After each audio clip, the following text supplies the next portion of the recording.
Good morning everyone, welcome to my YouTube channel. আমি সৌমি, আমি আজকে থেকে ফার্স্ট ব্লগ স্টার্ট করছি, তোমরা প্লিজ পাশে থেকো। আজকে আমি যাচ্ছি এখন, আমাকে দেখতে পাচ্ছ, আমি যাচ্ছি এখন ধুবলাগুড়ি। আমরা যাচ্ছি এখন ব্যারাকপুর থেকে। তো ব্যারাকপুর থেকে আমাকে আরও 3 জন জয়েন করবে। সব কিছু দেখাবো তোমাদের, কোথায় থাকছি, কত খরচা পড়ছে, কিভাবে যাচ্ছি, সব কিছু শেয়ার করব। দেখতে থাকো আর সঙ্গে থাকো। আমি তো চলে গেছিলাম হালিশহর থেকে ট্রেনে করে ব্যারাকপুর। তারপর ব্যারাকপুর স্টেশনে নামতেই অয়ন গাড়ি নিয়ে চলে এলো। আমরা 3 জন গাড়ি করেই রওনা দিলাম উড়িষ্যা ধুবলাগিরির উদ্দেশ্যে। এই যে রাস্তাটা দেখছো, এটা যাচ্ছে বিটি রোড। এটা কানেক্ট করবে ডাইরেক্ট গিয়ে ডানলপ। আমরা ডানলপ থেকেই যাব।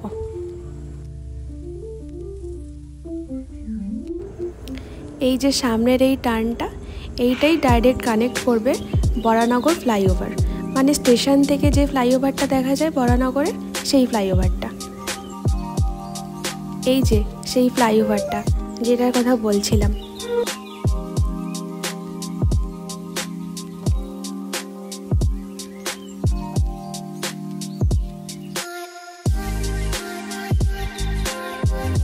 আর এই রাস্তা তো তোমাদের সকলেরই চেনা, দক্ষিণেশ্বর, পাশেই দক্ষিণেশ্বরের মন্দির।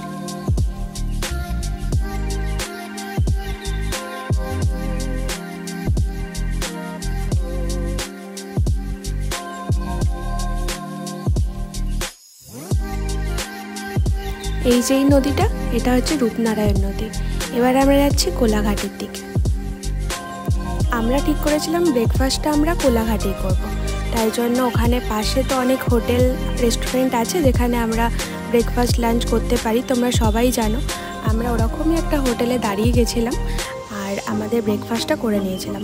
ফার্স্টেই আমরা নিয়ে নিয়েছিলাম চা, তারপর চায়ের সাথে কচুরি আর কেউ আলুর পরোটা।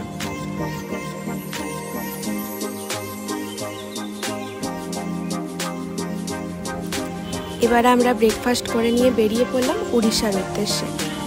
কোলাঘাট থেকে উড়িষ্যায় আমাদের রিসর্টটার দূরত্ব ছিল 3.5 ঘন্টার মতো। তো আমরা বেরিয়ে পড়লাম। সেদিনকের ওয়েদারটা এত সুন্দর ছিল, না বেশি রোদ না মেঘলা, কিন্তু মাঝে রাস্তায় যেতে যেতে আমরা অনেকবারই মেঘ পেয়েছি। আমরা তো ভাবছিলাম যে বৃষ্টি হবে, হয়তো ওখানে গিয়ে বৃষ্টি পাবো, আর সেটাই হয়েছিল। এই যে এই চওড়া জায়গাটা, এখানে নাকি এমার্জেন্সি প্লেন ল্যান্ডিং হয়, মানে যদি কোনো এমার্জেন্সি হয় তাহলে প্লেন ল্যান্ড করার জন্য এখানে একটা চওড়া রোড করে দিয়েছে। এটা টোল ক্রস করেই জাস্ট এই জায়গাটা ছিল। এবার আমরা এন্ট্রি নিয়ে নিলাম। উড়িষ্যায় আমরা অলরেডি ঢুকে গেছিলাম, তো রাস্তায় প্রচণ্ড ধুলো ছিল। আর উড়িষ্যায় একটা জিনিস লক্ষ্য করলাম যে প্রচণ্ড গাছ আমাদের এখানের থেকে অনেকটাই বেশি।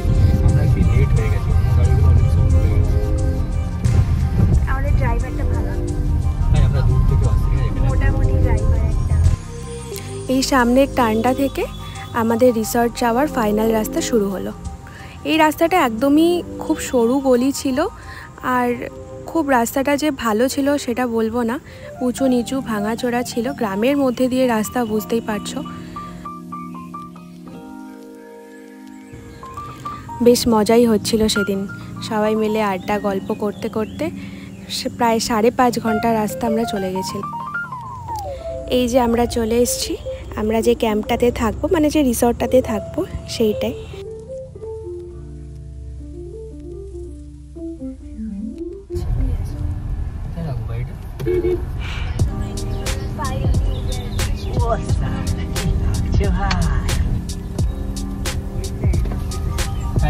গাড়ি কোথায় লাগাবো? এখানে সিধা। আচ্ছা,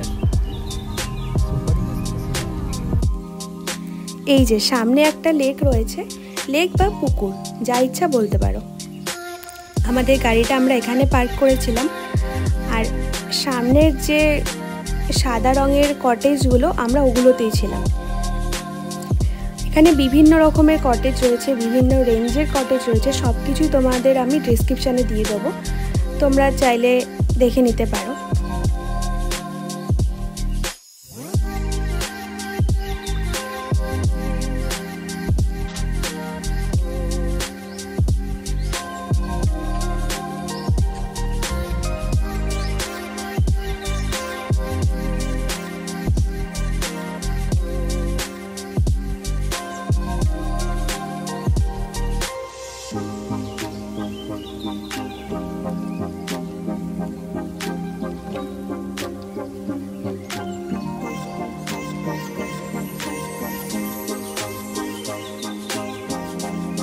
এই যে সামনে যে সোজা রাস্তাটা, এটাই যাচ্ছে সোজা ঝাউবন, আর তারপরে সমুদ্র।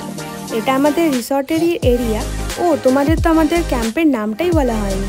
আমরা যেই ক্যাম্পে উঠেছিলাম সেটার নাম ছিল গ্যালাক্সি নেচার ক্যাম্প।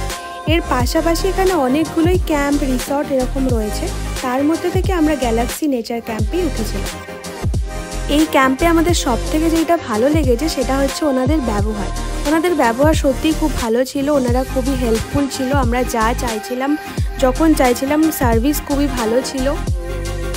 আমাদের প্যাকেজ ছিল পার পার্সনের 2000 টাকা করে, মানে যেদিন যাচ্ছি সেদিনকে লাঞ্চ, স্ন্যাক্স আর ডিনার, আর নেক্সট দিন ব্রেকফাস্ট, সব কিছু ছিল এই 2000 টাকার মধ্যেই।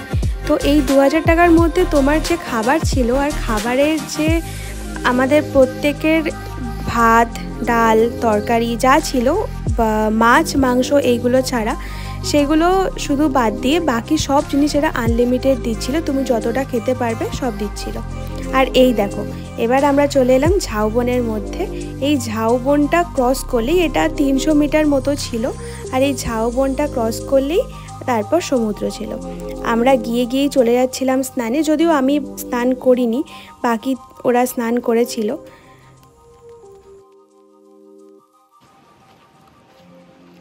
এখন আমরা আছি ঝাউবনের মধ্যে, দেখতে পাচ্ছ পুরো।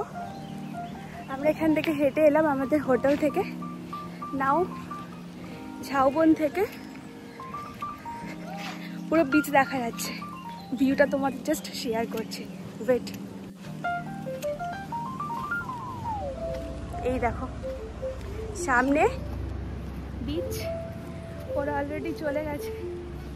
পুরো বিচটা জাস্ট আমাদের আমরা যে নেচার ক্যাম্পটায় উঠেছি ওটা থেকে জাস্ট 300 মিটার। দেখো জাস্ট, অ্যান্ড এই যে বিচ ফাইনালি।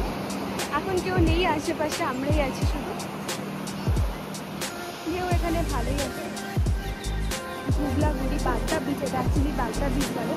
আর পেছনে এই যে পুরো একদম ঝাউবন, ভার্জিন বিচ।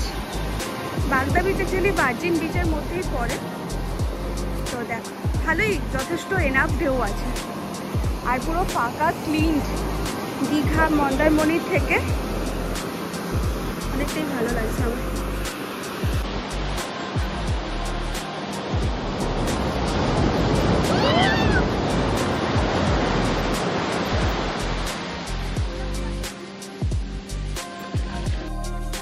তারপর তো আমরা চলে এসেছিলাম লাঞ্চের জন্য। আমি নিয়েছিলাম কাঁকড়া, চাটনি, ডাল, পটল আলুর দোরমা, পাঁপড়, সালাদ, আলু ভাজা, ভাত। আর বাকিরা নিয়েছিল ভেটকি মাছ, আর সেম যা ছিল, চাটনি, ডাল, পটল আলুর দোরমা, আলু ভাজা, সালাদ, পাঁপড়, ভাত। এখন তো বিকাল হয়ে গেছে, আমরা এখন বিচে যাচ্ছি সানসেটটা দেখতে। এখানে আমি দেখতে পেলাম ওয়েদারে কি সানসেটটা 6টা 10 নাগাদ হয়। তো আমরা এখন আমাদের এখন কটা বাজে? 5:30, অলমোস্ট হয়ে গেছে, আমাদের লেট হয়ে গেছে, অন্ধকার করে এসছে। এখন ছবি তুলবো আমরা, এই বিচে একটু বসবো, দেখি কেমন লাগে। বিকালে দেখলাম জল অনেকটাই পিছিয়ে গেছে, মানে প্রায় আমরা হেঁটে পুরো সমুদ্রটাই যেতে পারছিলাম। অনেকে তো অনেক দূর দূর অবধি গেছিল। ঝড় হচ্ছে এখন, হঠাৎ করে ওয়েদার চেঞ্জ হয়ে গেছে।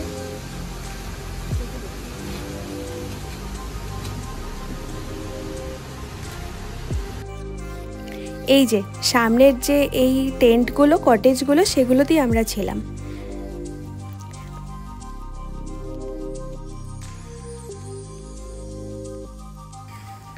এটা ছিল পরের দিন সকালে আমরা আবার চলে গেছিলাম।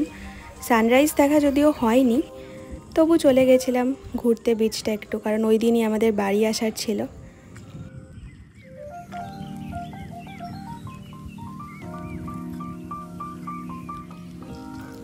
তবে এই বিচে দেখলাম অনেক শঙ্খ আর ঝিনুক ভেসে আসছে, তার সঙ্গে সঙ্গে লাল কাঁকড়া।